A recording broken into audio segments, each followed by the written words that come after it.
Já de volta com o terceiro e último bloco do Amazônia Mulher, e hoje nós estamos falando sobre psicologia clínica, psicologia hospitalar, com a minha entrevistada de hoje, Patrícia Oliveira.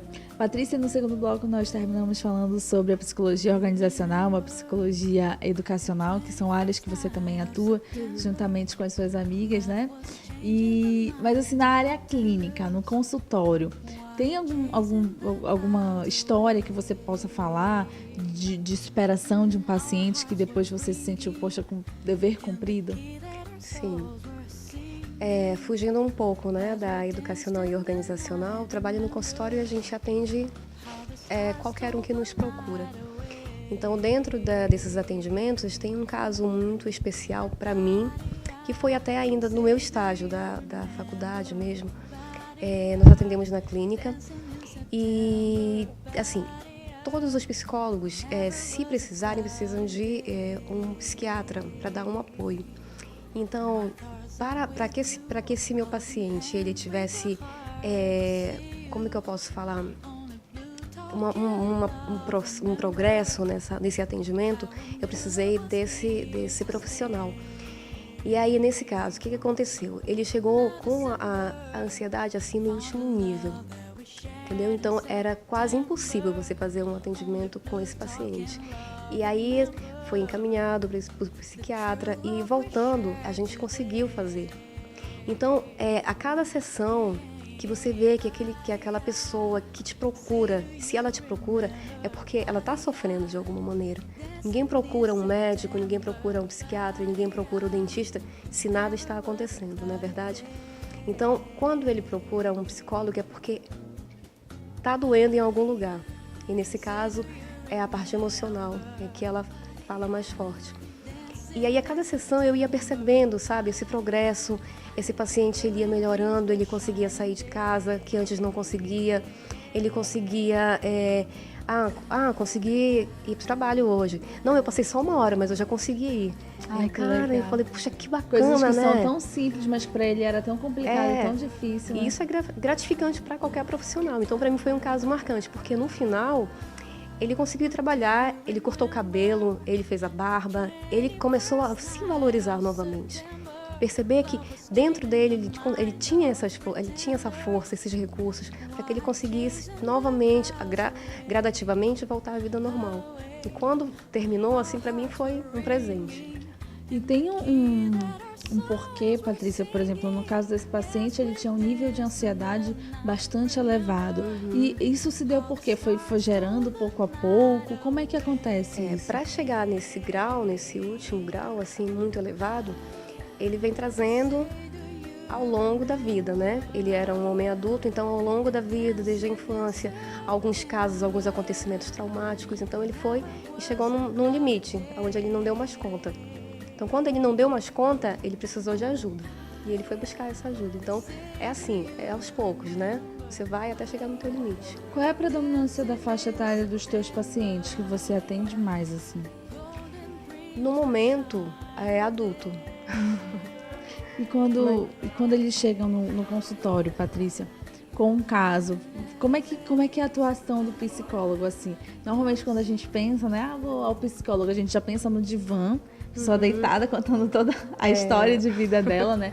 Vocês procuram realmente na essência do problema? Pode ser que tenha acontecido quando o adulto era criança, algum trauma. Normalmente são traumas da infância e da adolescência? Tá. Nem sempre, não é assim, é regra, né? Precisa ser na infância. Mas quando ele procura, é porque algo está errado para ele. Ele conseguiu ter essa consciência. Quando ele vai até você, né? Então, nesse caso, o psicólogo ele precisa escutar.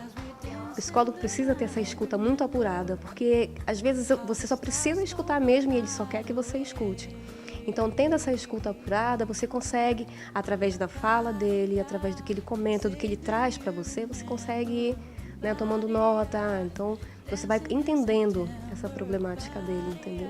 Tem um tempo de duração do paciente ficar com o psicólogo, eu digo no diagnóstico, teve pacientes assim que eram para passar um mês e passaram assim anos indo ao consultório e dialogando, até que um dia você disse, não, agora você não precisa mais de mim.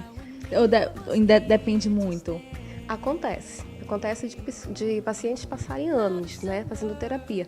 Ainda não aconteceu comigo, mas acontece sim. Ele vai adiando. E tem uma hora até que é como a gente comentou no início da entrevista, é até para um aconselhamento. Você não precisa de uma terapia longa, você precisa de um aconselhamento. Então você vai com o seu psicólogo para tomar alguma decisão que você, será que eu faço, será que eu não faço? Se você tem o seu psicólogo, o seu terapeuta, corre lá. E aí é para um aconselhamento, na realidade. Olha, antes, quando nós falávamos assim, vou ao psicólogo, eu tô indo ao psicólogo, normalmente as pessoas falavam assim, você vai ao psicólogo por quê? Tá doido? Né? A gente tinha mais ou menos essa noção, hoje já mudou bastante essa realidade, né? As pessoas já não pensam mais assim. E aí, Patrícia, eu já queria te propor para nós conversarmos outro dia sobre depressão, né? Chega uma determinada fase da vida da mulher que ela passa pela menopausa e a gente poderia falar sobre isso. Depressão pós-parto também, que é muito comum hoje em dia. Depressão por conta de baixa autoestima, né? A gente pode falar sobre isso. Mas hoje nós falamos sobre a psicologia organizacional, educacional, sobre como um psicólogo atua, e eu adorei ter esse bate-papo com você, viu? Obrigada, eu também adorei. Falando também do voluntariado, isso, né? Que é muito importante. E olha, quando o seu trabalho voluntário junto com a Marli, com a Ediane for se expandir por outros bairros da cidade, por favor, nos comuniquem, com tá? certeza. Olha, eu adorei conversar com a psicóloga hoje, mas adorei também a companhia de todas vocês. Eu espero que vocês tenham gostado. E essa pauta que a gente falou sobre a depressão pós-parto, depressão por baixa autoestima e também pela menopausa, que muitas mulheres não sabem como lidar com esse problema, vocês podem enviar suas sugestões para o nosso facebook.com/Amazônia Mulher, sugestões de perguntas.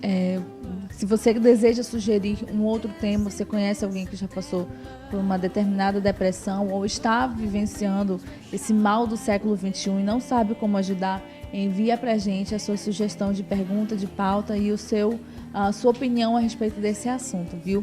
Se você perdeu o programa de hoje, acessa youtube.com/canal AmazonSat e você pode rever não apenas esse programa, como todos os outros do AmazonSat. Você também pode conferir o Amazônia Mulher no maior acervo de vídeos da região norte, que é amazonsat.com.br, bem como pode acessar o portal Amazônia.com, viu? Nós estamos esperando para encontrar você também na internet, viu? Um beijão para vocês. Espero que tenham gostado do programa de hoje. Tchau, tchau.